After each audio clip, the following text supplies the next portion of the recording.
डंडौत बंदन अनेक बार, सर्ब कला समरथ।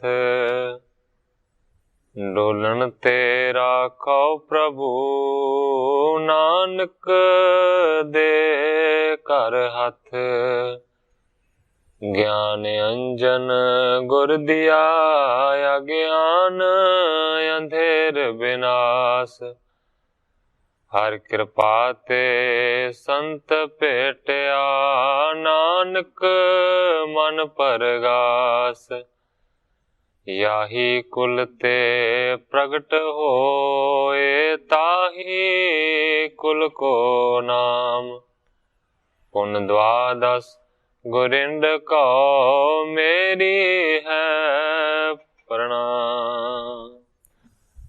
परम सत्कारयोग सतगुरु जी दे पावन पवित्र दरबार विच बैठी हुई साध संगत जियो, अपनियां मन बिरतियां नूं एकागर करन दे लई, रसना नूं पवित्र करन लई एक वारी सारे ही रल के आखिए, धन श्री सतगुरु जगजीत सिंह सच्चे पातशाह।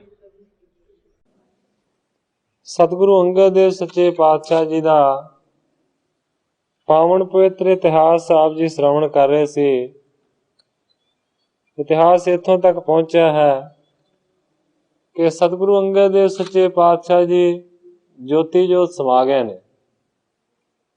कवि जी दस रहे सन कि स्वर्ग दे देवते ने बड़ियां खुशियां कीतियां ते दूसरे पासे मात लोक दे विच सतगुरु सच्चे पातशाह जी दे हुक्म दे द्वारा कोई भी सोग ना मनाया गया, सगों आनंद ही कीता सारियां सिखां ने।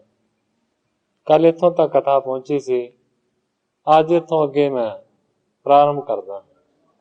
सब मिल कर कीरतन चार, ऊंचे उचरे जय जयकार। सारियां ने मिल के सोहना कीर्तन कीता है, उच्चियां धुनां दे नाल जय जयकार दा शब्द गुंजाया है। पुन बिबाननी को बनवायव, माल बेसाल पुष्प लर कायव। इस तो बाद एक सुंदर विवान तैयार करवाया गया है और उस विवान दे नाल सुंदर फुल्लां दीयां जिहड़ियां मालां ने वो टंगियां गईयां। सुंदर बस्तर लाए दिश चार, मिल बहुतन शुभ रीत सुधार। सुंदर जेड़े कपड़े ने चार छफेरे उस विवान दे लाए गए ने और कहंदे ने कि मिल के सारियां ने ये जिहड़ी रीति सी ना इनू चंगे तरीके दे नाल सुधारिया। सत गुर तन करवाए शनान, बारे अंबर उपर को तान। इस तो बाद सतगुरु अंगद देव सच्चे पातशाह जी दे शरीर दा इशनान करवाया गया है। फिर सोहना विवान दे विच एक कपड़ा होर विछा दिता। बीच विवान बहुर पौढ़ाए, बुढ़े आद कसोलीन उठाए। फिर सतगुरां दे शरीर नूं उस विवान दे विच लम्मा पा दिता गया है। एक होर कपड़ा लैके फिर उत्तों दी पाया गया। ते फिर ग्रंथाकार भाई संतोख सिंह जी लिखते ने कि बाबा बुढ़ा जी वर्गे जिहड़े श्रोमणी सिख सन गुरु घर दे, उन्हां ने फिर उस विमान नूं चुक लिया। जहां जुलाहन सदन स्थान, चिखा रची तह रुचर महान। जिथे कि उस जुलाहे दा घर सी, उस जगह दे उत्ते पहला ही बहुत सुंदर एक चिखा तैयार करके रखी सी, क्योंकि सतगुरु अंगद देव सच्चे पातशाह जी ने यही हुक्म कीता सी, मेरे शरीर का जिहड़ा संस्कार है ना उस जगह ते करना। चंदन बृंद तरियो तिस बीच, तिल कृत अधिक आन तेह सींच। बहुत सारी जिहड़ी चंदन दी लकड़ी है उस नूं चिखा दे रूप दे विच चिणिया गया सी। इस तो बाद बहुते सारे तिल, बहुत सारा घिओ उस जगह दे उत्ते पाया गया, मानो कि उस नूं सिंच दिता है, भ्यों दिता है। सतगुर तन ऊपर पौड़ाए, दासू दीन से अगन लगाए। सतगुरु अंगद देव सच्चे पातशाह जी दे शरीर नूं उस चिखा दे उत्ते लम्मा पा दिता गया है। और इस तो बाद सतगुरु अंगद देव सच्चे पातशाह जी दे वड्डे साहबजादे दासू ने चिखा नूं अग्नि दिती, क्योंकि रीति दे अनुसार वड्डा पुत्र पिता दी जां मां दी चिता नूं अग्नि दिंदा है। इस रीति नूं मुकम्मल कीता गया। सतगुरु अंगद देव सच्चे पातशाह जी दी चिता नूं जिहड़ा लांबू सी वो वड्डे पुत्र दासू ने लाया। वाहिगुरु को सिमरन करें, होत कीरतन शोक है हरें। एक पासे संस्कार हो रहा, दूसरे पासे कवि जी कहते ने कि वाहिगुरु दे नाम दा सारे ही जाप कर रहे ने, या फिर कुछ जिहड़े सिंह ने वो कीर्तन कर रहे ने। सोग नूं सारे नूं उन्हां ने दूर कीता। भली रीत संस्कारन करे, नमो ठाण तर पर सिर तरे। इस तरीके दे नाल, चंगे तरीके दे नाल सतगुरु अंगद देव सच्चे पातशाह जी दे शरीर दा संस्कार किया गया है। इस तो बाद धरती ते मत्थे रख रख के सारियां ने नमस्कारां कीतियां। मंगल करत रहे समुदाय, गोरियायस ते शोग नसाए। ग्रंथाकार भाई संतोख सिंह जी लिखते ने कि सारियां ने मंगल ही कीते ने, सारियां ने खुशियां ही कीतियां ने, किसी ने भी सोग नूं नहीं मनाया, क्योंकि सतगुरां दा हुक्म इस तरह से। बैठे बहर सो डेर न जाए, कर सुने गुर जस समुदाय। इस तो बाद सारे ही वापस मुड़ के अपने डेरिया ते पहुंच गए ने, जिथे किथे मिलके सारे दे सारे सतगुरु अंगद देव सच्चे पातशाह जी दे जस दा ही बखान करदे। सागर सम गंभीर महाने, हृदय चल मेरू समठाने। हुण किस तरह दा सतगुरां दा जस करदे ने उस दे बारे कवि जी बयान करदे ने कि जिहड़े सिख ने वो कहंदे ने कि सतगुरु अंगद देव सच्चे पातशाह जी मानो कि वड्डे समुंदर की तरह गंभीर सन। और इस तो इलावा सतगुरु अंगद देव सच्चे पातशाह जी मानो कि इस तरह अचल सन जिवें समेर पर्वत हो। अजर जरन जिन केर समान, पायो ना भूत भविख जहान। कहंदे ने कि दुनिया दे उत्ते इन्हां वर्गा अजर शक्तियां नूं जरन वाला ना कदे पहले समय दे विच होया ते ना ही अगले आउण वाले समय दे विच कदे होवेगा। कृपा दृष्ट जिस पिखें वशेषु, दे उपदेश निकदन कलेशु।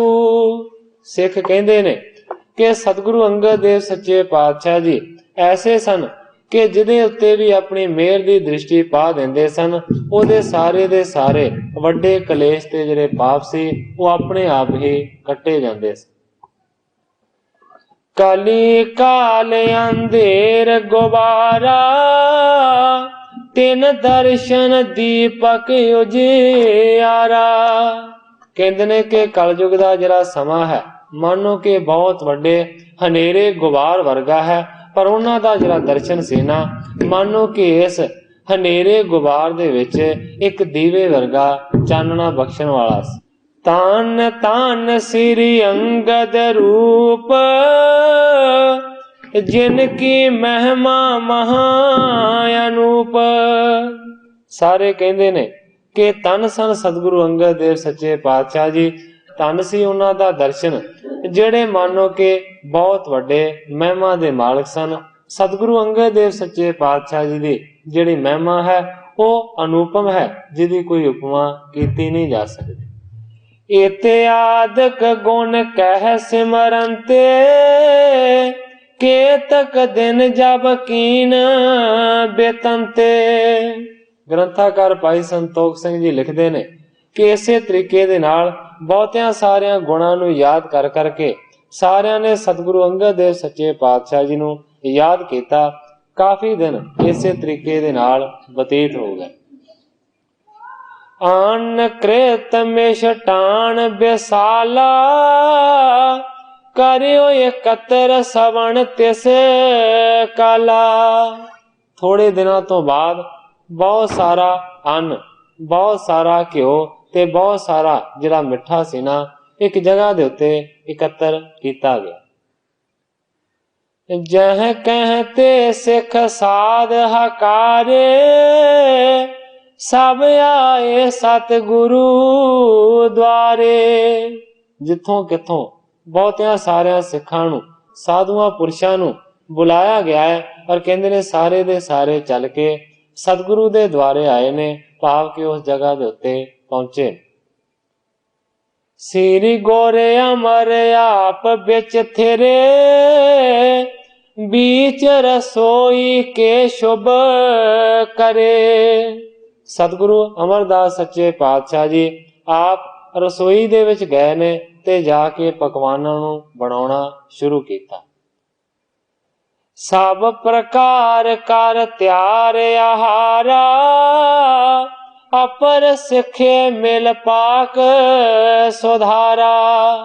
सतगुरु अमरदास सच्चे पातशाह जी ने और इस तो इलावा होर सारे सिखां ने मिल के जिहड़ी रसोई सी उहनूं तैयार किया, भाव के प्रसाद पानी बनाया गया।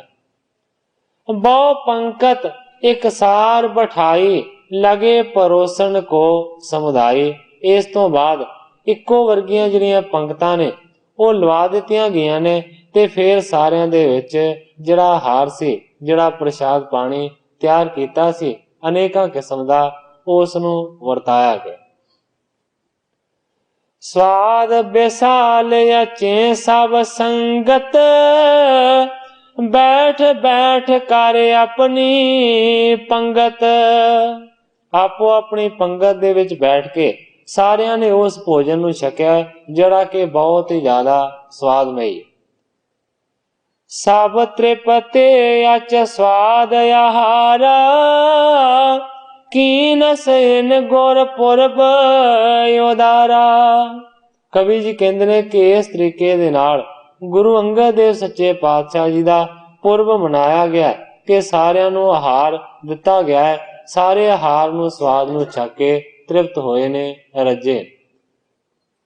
श्री अंगद गुर सिमरन कर कर, बंदत कर बंदै सिर धर धर। सारे ही सतगुरु अंगद देव सच्चे पातशाह जी नूं याद कर करके और धरती ते मत्थियां नूं रख रख के नमस्कारां कर रहे हैं। श्री नानक को ले कर नामा, कर अरदास सरब अभिरामा। इस तो बाद सतगुरु नानक देव सच्चे पातशाह जी दा और सतगुरु अंगद देव सच्चे पातशाह जी दा नां लैके फिर अरदासा सुंदर कीता गया। मस्तक टेकत संगत सारी, कार्य उत्साह मिले तिस बारी। अरदासे तो बाद सारी संगत ने मत्था टेकिया है और बहुत सारा जिहड़ा उत्साह है ना उस वेले कीता गया। दासू और दातू के मन की, लख श्री अमर गुरु बिद इनके।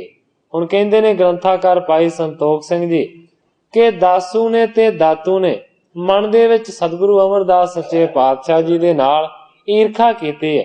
ਸਤਿਗੁਰੂ ਅਮਰਦਾਸ ਸੱਚੇ ਪਾਤਸ਼ਾਹ ਜੀ ਨੇ ਇਸ ਸਾਰੀ ਵਿਧੀ ਨੂੰ ਚੰਗੇ ਤਰੀਕੇ ਦੇ ਨਾਲ ਜਾਣ ਲਿਆ, ਕਿਉਂਕਿ ਯਾਦ ਰੱਖਣ ਦੀ ਇਹ ਲੋੜ ਹੈ ਕਿ ਸਤਿਗੁਰੂ ਅੰਗਦ ਦੇਵ ਸੱਚੇ ਪਾਤਸ਼ਾਹ ਜੀ ਨੇ ਅਮਰਦਾਸ ਜੀ ਨੂੰ ਗੁਰਿਆਈ ਦੇਣ ਤੋਂ ਪਹਿਲਾਂ ਹੀ ਇਹ ਬਚਨ ਕਰ ਦਿੱਤਾ ਸੀ ਕਿ ਜਦੋਂ ਮੈਂ ਸਮਾ ਜਾਵਾਂਗਾ ਤੇ ਤੂੰ ਉਸ ਵੇਲੇ ਖਡੂਰ ਨੂੰ ਛੱਡ ਕੇ ਆਪਣੇ ਪਿੰਡ ਨਵੇਂ ਵਸਾਏ ਗੋਇੰਦਵਾਲ ਦੇ ਵਿੱਚ ਜਾ ਕੇ ਰਹਿਣਾ। ਸਤਿਗੁਰੂ ਅੰਗਦ ਦੇਵ ਸੱਚੇ ਪਾਤਸ਼ਾਹ ਜੀ ਨੇ ਹੁਕਮ ਕੀਤਾ ਸੀ ਕਿ ਅਮਰਦਾਸ ਤੂੰ ਫਿਰ ਇੱਥੇ ਨਾ ਰਵੇਂ।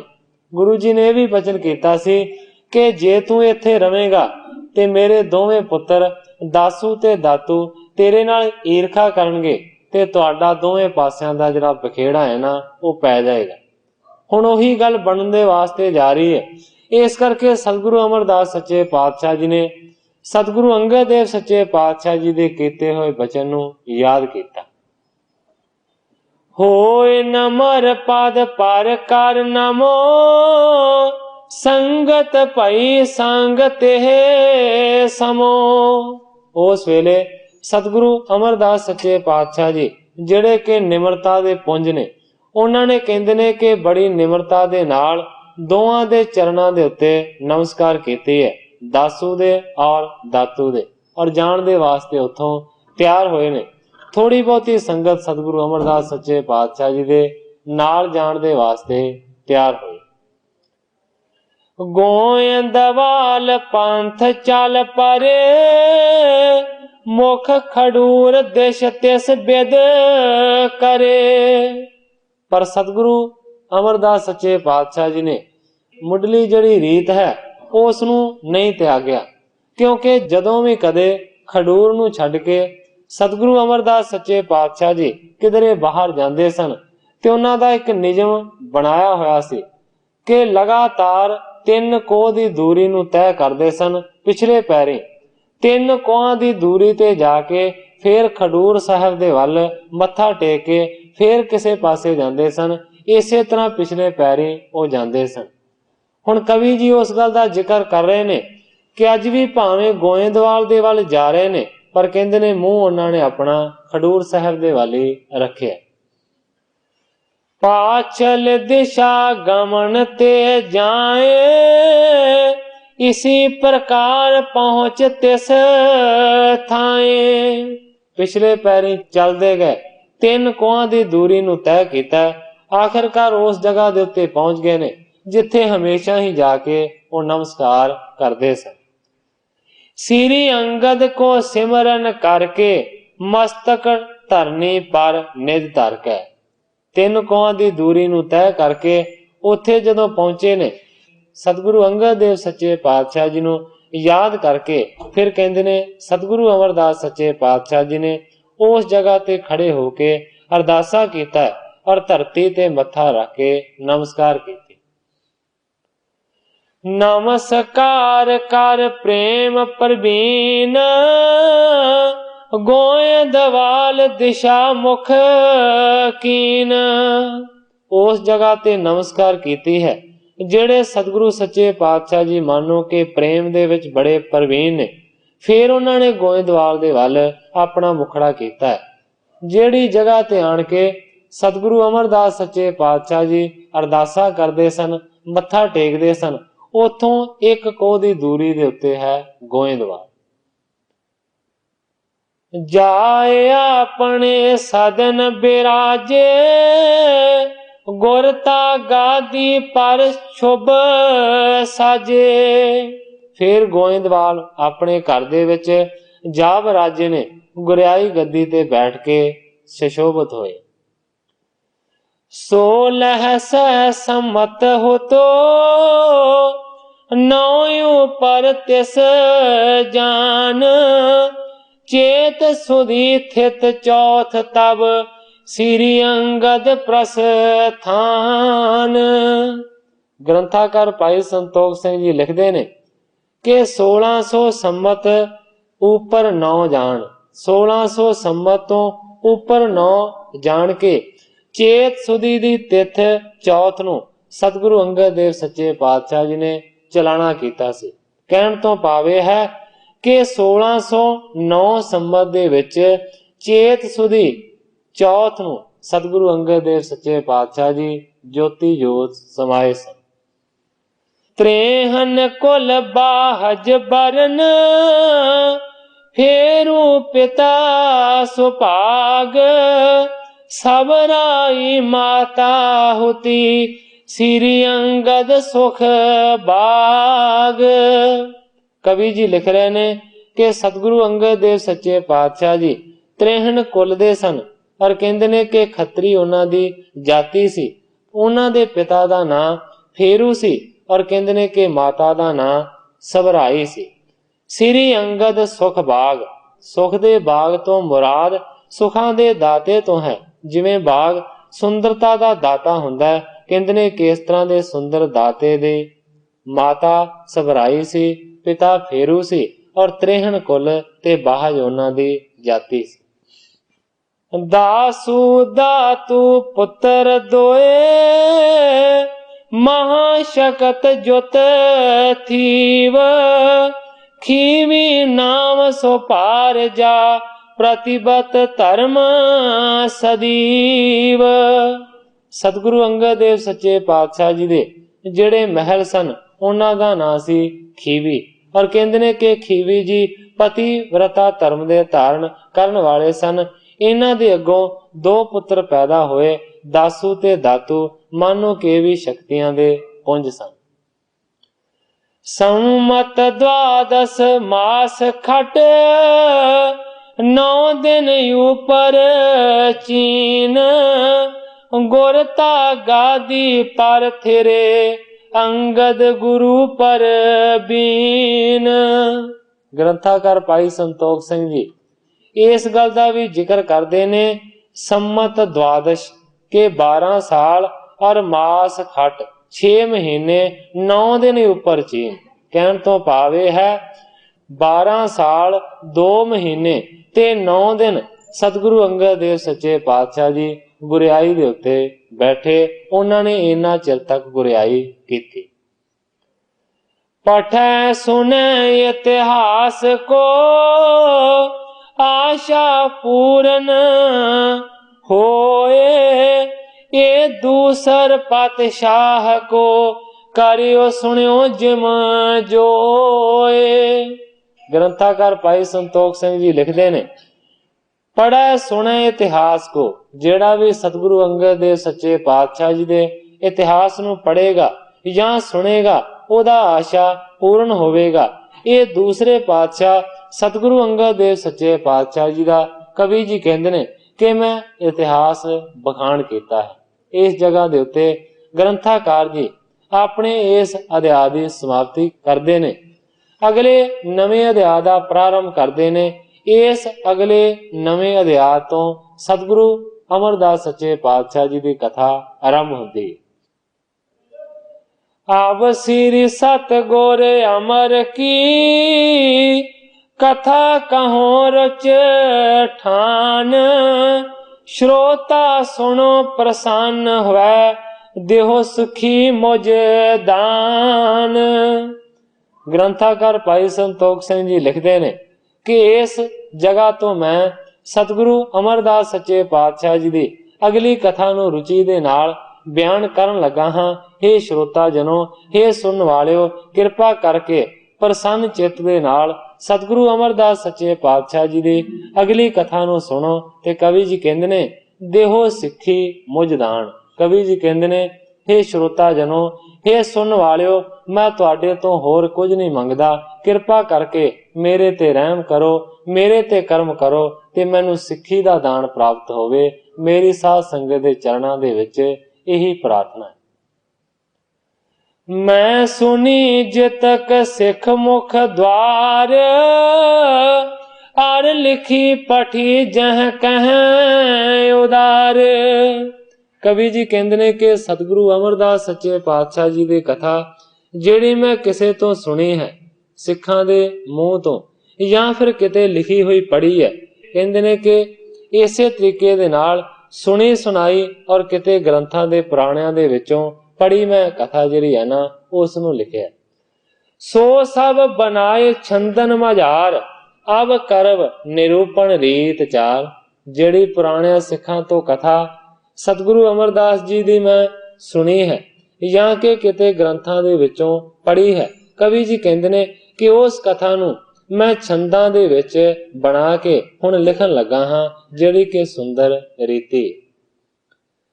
ਸ੍ਰੀ ਅਮਰਦਾਸ ਜਿਮ ਮਾਰ ਤੰਡ, ਗਾਦੀ ਗੁਰੂਆਂ ਸਯੰਦਨ ਅਖੰਡ।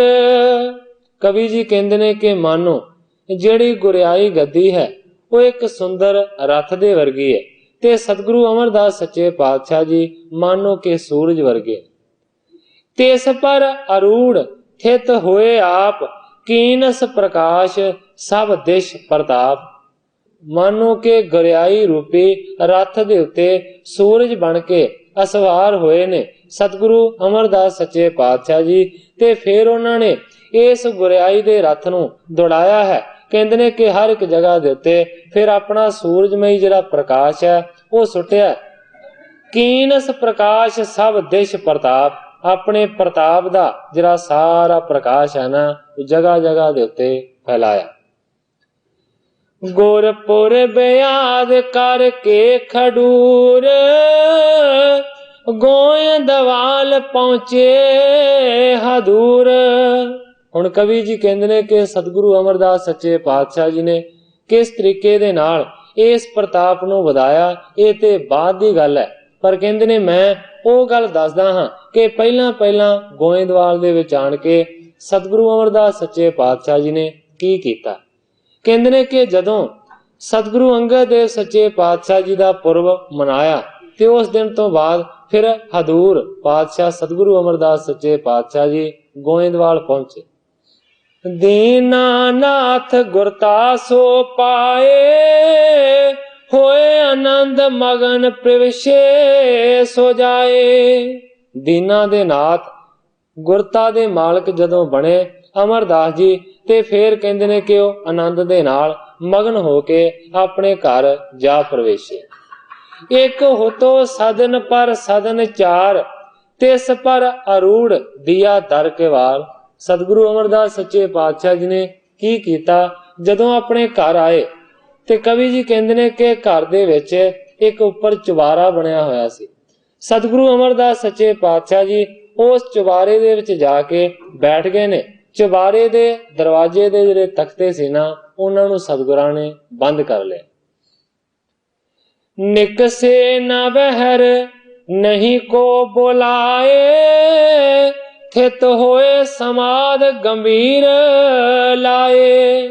ਸਤਿਗੁਰੂ ਸੱਚੇ ਪਾਤਸ਼ਾਹ ਜੀ ਨੇ ਦਰਵਾਜ਼ਾ ਅੰਦਰੋਂ ਬੰਦ ਕਰ ਲਿਆ, ਬਾਹਰ ਨਹੀਂ ਨਿਕਲੇ, ਨਾ ਕਿਸੇ ਨੂੰ ਬੁਲਾਇਆ, ਅੰਦਰ ਬੈਠ ਕੇ ਮਾਨੋ ਕਿ ਉਹਨਾਂ ਨੇ ਗੰਭੀਰ ਸਮਾਧੀ ਨੂੰ ਧਾਰਨ ਕੀਤਾ। ਹਵੈ ਕਰ ਇਕਾਂਤ ਆਨੰਦ ਲੀਨ, ਜਬ ਮਹਦ ਜੋਤ ਪ੍ਰਾਪਤ ਪ੍ਰਵੀਨ। ਕਵੀ ਜੀ ਕਹਿੰਦੇ ਨੇ ਕਿ ਜਦੋਂ ਵੱਡੀ ਮਹਦ ਜੋਤ ਪ੍ਰਾਪਤ ਹੋਈ ਹੈ ਪ੍ਰਵੀਨ ਸਤਿਗੁਰੂ ਅਮਰਦਾਸ ਸੱਚੇ ਪਾਤਸ਼ਾਹ ਜੀ ਨੂੰ, ਫਿਰ ਕਹਿੰਦੇ ਨੇ ਕਿ ਉਹ ਇਕਾਂਤ ਦੇ ਵਿੱਚ ਚੁਬਾਰੇ ਦੇ ਵਿੱਚ ਬਹਿ ਗਏ ਨੇ ਔਰ ਆਪਣਾ ਹੀ ਆਨੰਦ ਲੈਣ ਲੱਗੇ। ਨਹੀਂ ਸਕੇ ਵੇਦ ਜਿਸ ਕੋ ਬਤਾਏ, ਮਨ ਗਿਰਾ ਜੁਗਤ ਜਿਹ ਨਹੀਂ ਲਖਾਏ। ਹੁਣ ਕਵੀ ਜੀ ਕਹਿੰਦੇ ਨੇ ਕਿ ਜਿਹੜੇ ਆਨੰਦ ਦੇ ਵਿੱਚ ਮਗਨ ਹੋ ਕੇ ਸਤਿਗੁਰੂ ਅਮਰਦਾਸ ਸੱਚੇ ਪਾਤਸ਼ਾਹ ਜੀ ਬੈਠੇ ਨੇ, ਉਸ ਆਨੰਦ ਦਾ ਬਿਆਨ ਕੋਈ ਵੀ ਵੇਦ ਕਰ ਨਹੀਂ ਸਕਦਾ। ਕਹਿੰਦੇ ਨੇ ਕਿ ਮਨ ਦੇ ਨਾਲ ਜਾਂ ਕਹੀ ਹੋਈ ਲਿਖੀ ਹੋਈ ਕਥਾ ਦੇ ਨਾਲ ਉਸ ਜੁਗਤੀ ਨੂੰ ਬਿਆਨ ਕੋਈ ਵੀ ਦੁਨੀਆ ਦੀ ਤਾਕਤ ਕਰ ਨਹੀਂ ਸਕਦੀ। ਆਸੇ ਆਨੰਦ ਸਿੰਧ ਮੈਂ ਸਥਿਤ ਹੋਏ, ਏਕ ਜਿਸ ਬੂੰਦਲ ਜਗਤ ਜੋਏ। ਕਵੀ ਜੀ ਕਹਿੰਦੇ ਨੇ ਐਸੇ ਆਨੰਦ ਦੇ ਸਮੁੰਦਰ ਦੇ ਵਿੱਚ ਸਥਿਤ ਹੋਏ ਨੇ ਸਤਿਗੁਰੂ ਅਮਰਦਾਸ ਸੱਚੇ ਪਾਤਸ਼ਾਹ ਜੀ, ਮਾਨੋ ਕਿ ਜਿਸ ਆਨੰਦ ਰੂਪੀ ਸਮੁੰਦਰ ਦੀ ਇੱਕ ਬੂੰਦ ਦੇ ਨਾਲ ਜਗਤ ਵੀ ਰਚਿਆ ਹੋਇਆ, ਜਗਤ ਉਸ ਬੂੰਦ ਦੇ ਵਿੱਚ ਸਮਾਇਆ ਹੋਇਆ। ਬ੍ਰਹਮਾਦ ਅਪਰ ਚੀਟੀ ਪਰਯੰਤ, ਤਿਸ ਵਿਖੇ ਸਕਲ ਪਾਇਤ ਨਾ ਅੰਤ। ਉਸ ਆਨੰਦ ਦੀ ਬੂੰਦ ਦੇ ਵਿੱਚ ਸਾਰੀ ਦੀ ਸਾਰੀ ਸ੍ਰਿਸ਼ਟੀ ਹੈ, ਕਵੀ ਜੀ ਕਹਿੰਦੇ ਨੇ ਕਿ ਬ੍ਰਹਮਾ ਵਰਗੇ ਦੇਵਤਿਆਂ ਤੋਂ ਲੈ ਕੇ ਕੀੜੀਆਂ ਵਰਗੇ ਜਿਹੜੇ ਛੋਟੇ ਜੀਵ ਜੰਤੂ ਨੇ, ਇਹ ਵੀ ਸਾਰੇ ਉਸੇ ਦੇ ਵਿੱਚ ਨੇ, ਪਰ ਇਹ ਸਾਰੇ ਦੇ ਸਾਰੇ ਉਸ ਆਨੰਦ ਰੂਪੀ ਸਮੁੰਦਰ ਦੀ ਇੱਕ ਬੂੰਦ ਦਾ ਵੀ ਪਾਰਾਵਾਰ ਪਾ ਨਹੀਂ ਸਕਦੇ। ਆਸ ਸੁਮੰਤਵੰਤ ਕਹੋ ਕੌਣ ਹੋਏ, ਤਿਸ ਕੋ ਬਿਥਾਰ ਕਰ ਸਕੈ ਜੋਏ। ਹੁਣ ਕਵੀ ਜੀ ਦਾ ਸਾਰੀ ਗੱਲ ਕਹਿਣ ਤੋਂ ਭਾਵ ਇਹ ਹੈ, ਸਤਿਗੁਰੂ ਅਮਰਦਾਸ ਸੱਚੇ ਪਾਤਸ਼ਾਹ ਜੀ ਮਾਨੋ ਕਿ ਆਨੰਦ ਦੇ ਸਮੁੰਦਰ ਦੇ ਵਿੱਚ ਲੀਨ ਨੇ, ਔਰ ਉਸ ਵੱਡੇ ਆਨੰਦ ਦੀ ਸਮੁੰਦਰ ਦੀ ਜਿਹੜੀ ਇੱਕ ਬੂੰਦ ਹੈ ਉਹਦੇ ਵਿੱਚ ਸਾਰੀ ਸ੍ਰਿਸ਼ਟੀ ਹੈ, ਔਰ ਉਸ ਛੋਟੀ ਜੀ ਆਨੰਦ ਦੀ ਬੂੰਦ ਦਾ ਕੋਈ ਪਾਰਾਵਾਰ ਬ੍ਰਹਮਾ ਵਰਗਾ ਦੇਵਤਾ ਨਹੀਂ ਪਾ ਸਕਿਆ। ਤੇ ਹੁਣ ਕਵੀ ਜੀ ਕਹਿੰਦੇ ਨੇ ਕਿ ਐਸਾ ਦੁਨੀਆ ਦੇ ਉੱਤੇ ਕਿਹੜਾ ਸ੍ਰੇਸ਼ਟ ਬੁੱਧੀ ਦਾ ਮਾਲਕ ਹੋਵੇਗਾ ਕਿ ਜਿਹੜਾ ਉਸ ਆਨੰਦ ਦਾ ਬਖਾਣ ਕਰ ਸਕੇਗਾ। ਕਹਿਣ ਤੋਂ ਭਾਵ ਕਵੀ ਜੀ ਦਾ ਇਹ ਹੈ, ਮੈਂ ਉਸ ਕਥਾ ਦਾ, ਉਸ ਆਨੰਦ ਦਾ ਕੋਈ ਬਿਆਨ ਆਪਣੀ ਕਲਮ ਦੇ ਨਾਲ ਨਹੀਂ ਕਰ ਸਕਦਾ। ਟਿਕ ਗਈ ਸਮਾਧਿ ਇੱਕ ਰਸ ਵਿਸਾਲ, ਨਹੀਂ ਸਕੈ ਤਿਆਗ ਪ੍ਰੇਮੀ ਰਸਾਲ। ਕਵੀ ਜੀ ਲਿਖਦੇ ਨੇ ਕਿ ਟਿਕ ਗਈ ਹੈ ਸਮਾਧੀ ਇੱਕ ਰਸ ਦੇ ਵਿੱਚ, ਤੇ ਕਵੀ ਜੀ ਕਹਿੰਦੇ ਨੇ ਨਹੀਂ ਸਕੈ ਤਿਆਗ ਪ੍ਰੇਮੀ ਰਸਾਲ। ਜਿਹੜੇ ਪ੍ਰੇਮੀ ਪੁਰਸ਼ ਨੇ ਕਹਿੰਦੇ ਨੇ ਕਿ ਐਸੀ ਰਸੀਲੀ ਬਿਰਤੀ ਨੂੰ ਕਦੇ ਤਿਆਗਣਾ ਨਹੀਂ ਚਾਹੁੰਦੇ। ਬਹੁਤ ਸਿੱਖ ਵਹਿਰ ਇਕੱਠੇ ਸੋਏ, ਚਿਤ ਚਾਹਤ ਦੇਖ ਬੇਦਰਸ ਸੋਏ। ਹੁਣ ਕਵੀ ਜੀ ਲਿਖਦੇ ਨੇ ਸਤਿਗੁਰੂ ਸੱਚੇ ਪਾਤਸ਼ਾਹ ਜੀ ਤੇ ਚੁਬਾਰੇ ਦੇ ਵਿੱਚ ਜਾ ਕੇ ਬੈਠ ਗਏ ਨੇ, ਸਮਾਧੀ ਦੇ ਵਿੱਚ ਲੀਨ ਹੋ ਗਏ ਨੇ, ਪਰ ਦੂਸਰੇ ਪਾਸੇ ਕਹਿੰਦੇ ਨੇ ਕਿ ਜਿਹੜੇ ਸਿੱਖ ਨੇ ਉਹ ਇਕੱਠੇ ਹੋਏ ਨੇ ਸਤਿਗੁਰਾਂ ਦਾ ਦਰਸ਼ਨ ਕਰਨ ਦੇ ਵਾਸਤੇ, ਪਰ ਸਤਿਗੁਰਾਂ ਦਾ ਦਰਸ਼ਨ ਉਹਨਾਂ ਨੂੰ ਨਸੀਬ ਨਹੀਂ। ਸੁਣ ਜਹਾਂ ਕਹਾਂ ਪੁਰ ਗ੍ਰਾਮ ਵੇਚ, ਚੱਲ ਆਏ ਦੇਖ ਬੇ ਊਚ ਨੀਚ। ਜਦੋਂ ਇਹ ਗੱਲ ਫੈਲੀ ਕਿ ਸਤਿਗੁਰੂ ਅੰਗਦ ਦੇਵ ਸੱਚੇ ਪਾਤਸ਼ਾਹ ਜੀ ਪਰਲੋਕ ਗਮਨ ਕਰ ਗਏ ਨੇ, ਸਤਿਗੁਰੂ ਅਮਰਦਾਸ ਸੱਚੇ ਪਾਤਸ਼ਾਹ ਜੀ ਗੁਰਿਆਈ ਦੇ ਉੱਤੇ ਸਥਿਤ ਹੋਏ ਨੇ, ਤੇ ਸਤਿਗੁਰੂ ਅਮਰਦਾਸ ਸੱਚੇ ਪਾਤਸ਼ਾਹ ਜੀ ਗੋਇੰਦਵਾਲ ਦੇ ਵਿੱਚ ਟਿਕੇ ਹੋਏ ਨੇ, ਤੇ ਜਿੱਥੇ ਕਿਥੇ ਇਹ ਗੱਲ ਪਹੁੰਚੀ ਹੈ ਸਾਰੇ ਊਚ ਤੇ ਨੀਚ, ਸਾਰੇ ਭਾਵ ਲੋਕ ਸਤਿਗੁਰੂ ਅਮਰਦਾਸ ਸੱਚੇ ਪਾਤਸ਼ਾਹ ਜੀ ਦਾ ਦਰਸ਼ਨ ਕਰਨ ਦੇ ਵਾਸਤੇ ਗੋਇੰਦਵਾਲ ਪਹੁੰਚੇ। ਗਨ ਹੋਏ ਇਕੱਤਰ ਕਰਤੇ ਵਿਚਾਰ, ਗੁਰ ਦੇਹ ਦਰਸ ਤਿਮ ਕਰੋ ਢਾਰ। ਜਦੋਂ ਸਾਰੀ ਸੰਗਤ ਇਕੱਠੀ ਹੋਈ ਹੈ ਤੇ ਸਾਰਿਆਂ ਨੇ ਕੀ ਦੇਖਿਆ ਕਿ ਸਤਿਗੁਰੂ ਅਮਰਦਾਸ ਸੱਚੇ ਪਾਤਸ਼ਾਹ ਜੀ ਜਿੱਦਣ ਦੇ ਆਏ ਨੇ ਚੁਬਾਰੇ ਦੇ ਵਿੱਚ ਬੈਠੇ ਹੋਏ ਨੇ, ਉਹ ਕਦੇ ਵੀ ਬਾਹਰ ਨਹੀਂ ਨਿਕਲਦੇ, ਕਿਸੇ ਨੂੰ ਦਰਸ਼ਨ ਨਹੀਂ ਦਿੰਦੇ, ਕਿਸੇ ਨਾਲ ਕੋਈ ਬਚਨ ਵਿਲਾਸ ਨਹੀਂ ਕਰਦੇ। ਉਸ ਵੇਲੇ ਸਾਰਿਆਂ ਨੇ ਮਿਲ ਕੇ ਇਹ ਵਿਚਾਰ ਕੀਤੀ ਹੈ ਕਿ ਸਾਨੂੰ ਉਹ ਕੰਮ ਕਰਨਾ ਚਾਹੀਦਾ ਹੈ ਜਿਹੜੇ ਕੰਮ ਦੇ ਨਾਲ ਸਤਿਗੁਰੂ ਸੱਚੇ ਪਾਤਸ਼ਾਹ ਜੀ ਚੁਬਾਰੇ ਦੇ ਵਿੱਚੋਂ ਬਾਹਰ ਆਉਣ ਔਰ ਸਾਰੀ ਸੰਗਤ ਨੂੰ ਆਣ ਕੇ ਦਰਸ਼ਨ ਦੇਣ। ਇਨ ਕੋ ਨ ਬੈਠਿਓ ਬਨੇ ਐਸ, ਅਬ ਦੇਹ ਦਰਸ ਗੁਰ ਪ੍ਰਥਮ ਜੈਸ। ਇੱਕ ਦੂਜੇ ਦੇ ਨਾਲ ਸਿੱਖ ਇਸ ਤਰ੍ਹਾਂ ਸਲਾਹਾਂ ਕਰਦੇ ਨੇ ਕਿ ਸਤਿਗੁਰੂ ਅਮਰਦਾਸ ਸੱਚੇ ਪਾਤਸ਼ਾਹ ਜੀ ਨੂੰ ਇਸ ਤਰ੍ਹਾਂ ਛੁਪ ਕੇ ਬੈਠਣਾ ਯੋਗ ਨਹੀਂ ਬਣਦਾ। ਇਹਨਾਂ ਨੂੰ ਚਾਹੀਦਾ ਹੈ ਕਿ ਬਾਹਰ ਆਣ ਕੇ ਸਾਰਿਆਂ ਨੂੰ ਦਰਸ਼ਨ ਦੇਣ, ਕਿਉਂਕਿ ਸਤਿਗੁਰੂ ਅੰਗਦ ਦੇਵ ਸੱਚੇ ਪਾਤਸ਼ਾਹ ਜੀ ਨੇ ਆਪਣੀ ਗੁਰਿਆਈ ਦੇ ਉੱਤੇ ਇਹਨਾਂ ਨੂੰ ਨਿਯੁਕਤ ਕੀਤਾ। ਸਭ ਕਹਿਓ ਬ੍ਰਿਧ ਕੋ ਆਪ ਜਾਏ, ਸਿੱਖ ਸੰਗਤਾਨ ਸੁਧ ਦਿਓ ਪਚਾਏ। ਹੁਣ ਇੱਕ ਦੂਜੇ ਨੂੰ ਕਹਿਣ ਲੱਗੇ ਨੇ, ਕੋਈ ਕਹਿੰਦਾ ਤੁਸੀਂ ਜਾਓ ਜਾ ਕੇ ਅਰਜ ਕਰੋ, ਕੋਈ ਕਹਿੰਦਾ ਨਹੀਂ ਤੁਸੀਂ ਜਾਓ।